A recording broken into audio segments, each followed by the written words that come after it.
दोस्तों, एक बेवकूफ नेता दुनिया भर में तबाही का कारण बन सकता है और आज हम इस बात का जीता जागता उदाहरण देख रहे हैं। 2 अप्रैल 2025 को डोनाल्ड ट्रंप ने अपने नए प्रेसिडेंशियल टैरिफ्स अनाउंस किए, जिसने पूरे ग्लोबल इकोनॉमी में भूचाल ला दिया। अपनी टिपिकल ड्रामेटिक स्टाइल में ट्रंप ने कहा, अब और नहीं, दुनिया हमें लूट रही थी लेकिन अब हम लूटेंगे। ये अनाउंसमेंट होते ही दुनिया भर के शेयर मार्केट्स क्रैश करके सिर्फ एक हफ्ते में ट्रिलियंस डॉलर की संपत्ति मार्केट से वैनिश हो गई। एक्सपर्ट्स कह रहे हैं कि दुनिया एक नए ग्लोबल रिसेशन के किनारे खड़ी है और इस सब के पीछे सिर्फ एक आदमी का चाइल्डिश डिसीजन है। दोस्तों, 2 अप्रैल 2025 को ट्रंप ने दुनिया के 90 से ज्यादा देशों पर टैरिफ्स थोप दिए। हर फॉरेन माल पर एक्स्ट्रा टैक्सेस लग गए। ट्रंप ने कहा कि अमेरिका को दुनिया के छोटे छोटे देश लूट रहे हैं और अब उनका बदला लिया जाएगा। पर इसका असर ये हुआ कि Hong Kong, Japan, Germany, UK, US और इंडिया जैसे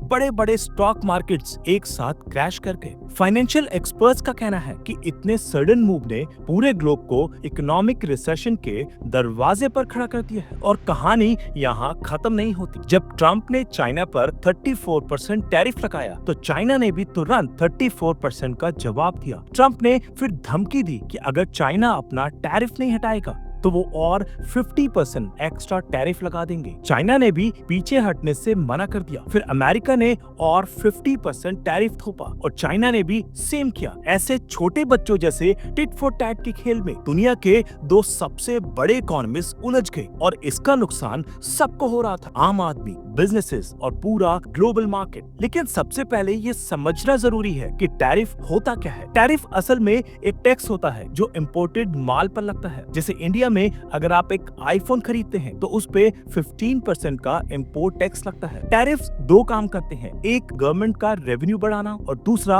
अपने लोकल इंडस्ट्रीज को प्रोटेक्ट करना। जब इंपोर्टेड माल महंगा होता है तो लोग देसी प्रोडक्ट्स खरीदते हैं। अगर स्मार्टली टैरिफ्स लगाए जाएं, जैसे साउथ कोरिया ने किया था, तो वो लोकल इकोनॉमी को बूस्ट करते हैं। लेकिन जब बिना सोच समझ के लगाए जाएं तो डिजास्टर निश्चित है। और जब एक देश अपने फायदे के लिए टैरिफ्स लगाता है और दूसरा देश रिटेलिएट करता है, तब ट्रेड वॉर स्टार्ट होती है। जैसे सोचिए, अगर इंडिया अपनी मेडिसिन एक्सपोर्ट करता है साउथ कोरिया को और साउथ कोरिया एक दिन अचानक उस पे 100% टैरिफ लगा दे तो इंडिया की दवाइयों की मार्केट टूट जाएगी। इसी तरह जब नेगोशिएशंस के बिना टैरिफ लगते हैं तो ग्लोबल रिलेशंस खराब होते हैं और ट्रेड स्लो हो जाता है। और इसका सबसे बड़ा प्राइस आम आदमी को चुकाना पड़ता है, जॉब लॉस, महंगाई और रिसेशन के रूप में। ट्रंप का लॉजिक था कि अमेरिका का ट्रेड डेफिसिट कम करना है। उन्होंने कहा कि अमेरिका का ज्यादा इंपोर्ट और कम एक्सपोर्ट होना एक नेशनल इमरजेंसी है, इसलिए उन्होंने इमरजेंसी पावर्स का मिसयूज करके टैरिफ्स इंपोज किए। लेकिन रियलिटी ये है कि ट्रेड डेफिसिट जरूरी नहीं कि हमेशा नुकसान ही पहुंचाए। अगर आपकी इकोनॉमी स्ट्रांग है और आप फॉरेन इन्वेस्टमेंट अट्रैक्ट करते हो तो डेफिसिट हार्मफुल नहीं होता। लेकिन ट्रंप ने इस कॉन्सेप्ट को ओवर सिंप्लीफाई कर दिया और दुनिया को अननेसेसरी ट्रेड वॉर में धकेल दिया। और जब हम देखते हैं कि ट्रंप ने कैसे टैरिफ्स इंपोज किए तो हंसी भी आती है और गुस्सा भी। अंटार्कटिका के पास के अनइनहेबिटेड आइलैंड्स हर्ट और मैकडोनल्ड आइलैंड पर भी टैरिफ्स लगाए गए। वहाँ सिर्फ पेंगुइन्स रहते हैं, कोई ह्यूमन पॉपुलेशन नहीं है। शायद ट्रंप को लगा कि मैकडोनल्ड आइलैंड का कुछ लेना देना मैकडोनल्ड्स रेस्टोरेंट से है। ऐसे चाइल्डिश और इलॉजिकल डिसीजंस दिखाते हैं कि किस लेवल का इमेच्योरिटी ग्लोबल पॉलिटिक्स में आ गया था। नेचुरली जब ट्रंप ने टैरिफ्स लगाए तो दूसरे देश भी रिटेलिएट करने लगे। चाइना ने कॉर्न फार्मर्स और कार मेकर्स को टारगेट किया, कनाडा ने पोल्ट्री फार्म्स और एसी मैन्युफैक्चरर्स को, और यूरोप ने स्टील मिल्स और स्लॉटर हाउसेस को। इन सब जगहों को टारगेट किया गया क्योंकि ये वही इंडस्ट्रीज हैं जहां से ट्रंप को सबसे ज्यादा पॉलिटिकल सपोर्ट मिलता है। यानी रिटेलिएशन सिर्फ इकोनॉमिक नहीं था बल्कि पॉलिटिकल वॉरफेयर का हिस्सा बन गया। और सबसे बड़ा नुकसान हुआ आम आदमी को। जब इंपोर्टेड गुड्स की कीमत बढ़ गई तो स्मार्टफोन्स, कपड़े, खाने का सामान सब कुछ महंगा हो गया। मिस्टर बीस्ट जैसे क्रिएटर्स भी परेशान हुए क्योंकि उनके चॉकलेट्स के लिए जो कोकोआ बीन्स अफ्रीका से आते हैं उनकी कॉस्ट बढ़ गई। जब रॉ मटेरियल ही महंगा हो जाए तो प्रोडक्ट बनाने का कॉस्ट डबल हो जाता है और बिजनेस सर्वाइव नहीं कर पाते। इसलिए कहते हैं कि ग्लोबलाइजेशन में हमें केयरफुली डिसीजंस लेना चाहिए, ना कि इम्पल्सिवली। दोस्तों, अगर हम हिस्ट्री देखें तो ये सब कुछ नया नहीं है। 1890s में जब विलियम मैकिनले ने हाई टैरिफ्स लगाए थे तो 1893 में अमेरिका एक बड़े डिप्रेशन में चला गया था। उसके बाद जब स्मूथ-हॉले टैरिफ एक्ट 1930 में आया तो दुनिया भर का ट्रेड 66% गिर गया था और ग्रेट डिप्रेशन और गहरा हो गया था। तब से अमेरिका ने फ्री ट्रेड को प्रमोट करना शुरू किया था और WTO जैसे ऑर्गेनाइजेशंस बनाए थे जिनके थ्रू ग्लोबल ट्रेड को एनकरेज किया गया था। लेकिन ट्रंप ने